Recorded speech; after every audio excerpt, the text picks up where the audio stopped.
Throughout the history of Fortnite, we have seen plenty of talent from across the world, but some of this talent we see special, being that they play on controller, which is widely regarded as the inferior input for playing Fortnite. Despite that, controller players have always been able to hang at the top with keyboard players and even be better than them at times. Today, we will go over the best controller players from every season of Fortnite. Despite trying to avoid repeat picks, they were warranted for later seasons. Starting with Season 1. Nick Merckx was pretty much the undisputed best controller player around. His experience dominating previous titles such as Gears of War and Call of Duty gave him a head start on all other controller players at the time. His biggest accomplishment in this time frame would be when his squad set the world record for the most kills and would get 54 in a single match during this season. Honorable mention to Neo though. He was just as good as Nick, but always went under the radar. Next is Season 2. And this is when some familiar names began making names for themselves, but nobody was quite like Upshaw in Season 2. Upshaw was one of the best pub stompers back in the day, boasting an 18 kill death ratio in Season 2 as well as consistently being able to drop 20 bombs as if they were nothing. Like many other controller demons, Upshaw got his start with Call of Duty and Destiny, which would give him a good head start in the early days of Fortnite. For Season 3, we have Gronky. Now, while there may have been better controller players at the time, none of them really made content. In the early days, if you didn't make content, you practically didn't exist, which is why Gronky is the best controller player of Season 3. Gronky was an elite level pub stomper that frequently uploaded high kill games, including breaking the solos and solo versus duos kill record on Xbox. Season 4 is when competitive really began to take shape, giving underrated players a chance to make names for themselves without making content. And for Season 4, there was nobody quite like Camo. At the time, Camo was extremely underrated because he barely streamed, and when he did, it was exclusively in German, but his placements proved his worth. Camo would place 16th in the solo showdown tournament, with the only other relevant name above him being Zate, who placed 2nd. Camo was also one of the top solo squad players in the world, being able to consistently put up 30 kill games when not many others could. For Season 5, there is no doubt in anyone's mind that Aiden was the best controller player. Aiden was the first controller player to truly make a name for himself in competitive. At a time when nobody thought controller players could compete, Aiden was running through lobbies of pros. He would go viral when he dominated Nick Merckx, who many regarded as the best controller player at the time, off spawn during the PAX West LAN event. In Season 5, Aiden would place 11 at the PAX West Summer Skirmish Finals, far and above any other controller player at the event. Additionally, Aiden was also a great pub stomper, placing 17th in the aforementioned solo showdown where Camo got his start. For Season 6, we have Issa. What separated Issa from other controller players of the time was his placements in tournaments. Issa would place 13th in Fall Skirmish Week 5 and 4th in Winter Royale solos. 4th place in a solo tournament on the hardest region is extremely impressive for a controller player. Additionally, Issa was also really talented mechanically, so he could also pub stomp like many other top controller demons of the time. Speaking of pub stomping though, the best controller player of Season 7 has to be Innocence. Season 7 was the season of pub stomping with Siphon and pubs, and nobody did it quite like Innocence. During this time frame, Innocence would drop 30 bombs in solo squads every single day like it was nothing. You may remember the one clip where he nearly 1v4'd Ninja's squad, which is what jump-started his career. And while he didn't really play competitive at the time, his future placements proved he had always had what it took to compete in the big leagues as well. Season 8 kicked off the World Cup, and Lecce was one of only 6 controller players worldwide that qualified for the solo finals. Additionally, Lecce also had good placements in prior Season 8 tournaments, such as 14th in the Blackheart Cup and 17th in the Lux Cup. While there are controller players out there with better placements in the individual tournaments mentioned, no other controller player has the same consistency that Lecce had in Season 8. Season 9 was the season of the World Cup Finals, and out of every controller player, only one had a good performance, which is Wolfies. Wolfies would place 2nd in the duo finals with Rojo, securing himself $1.1 million and the undisputed title as the best controller player in the world.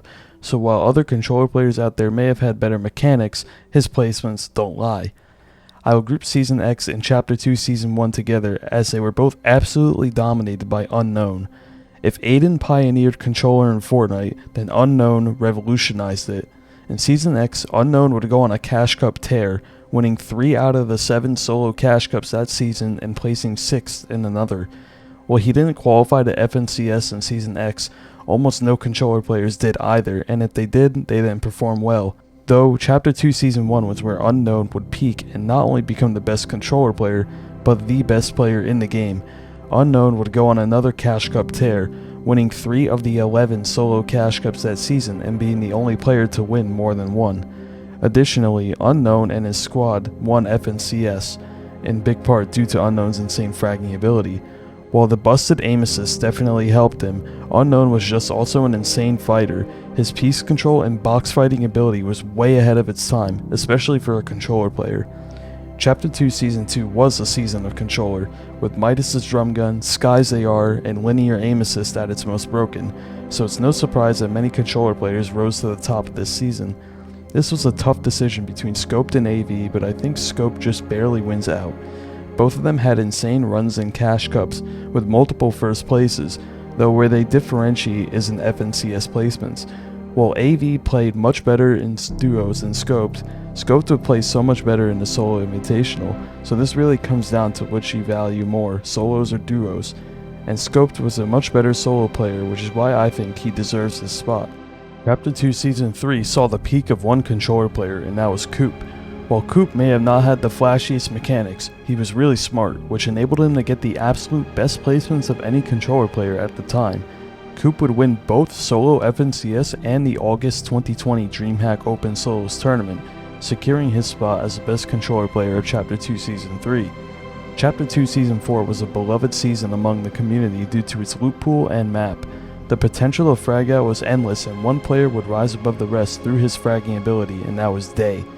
Day was feared on the NA East region due to how good of a fighter he was, and with a strong IGL like Reverse 2K to guide him, he was unstoppable. Day would win a solo Cash Cup as well as place top 5 in numerous other trio Cash Cups and Ninja Battle tournaments with Reverse and Miro. His crowning achievement though would be winning the Chapter 2 Season 4 FNCS, where him, Miro, and Reverse would dominate the competition, showing that fighting ability can indeed win tournaments. Controller players remained relatively quiet on EU, but that would change in Chapter 2 Season 5, when Amplify would have his best season yet. Amplify was very underrated at the time since most good controller players were on NA, but he showed it could be done on EU. Amplify would place 11th in DreamHack Open January 2021, 5th in the Cypher PK Cup, and 5th in the Chapter 2 Season 5 Trio FNCS Finals. What made Amplify so good was his consistency, being part of the most consistent trio prior to Season 5 and then carrying it over with a new team in Season 5. So while he never won anything huge, his consistency says it all.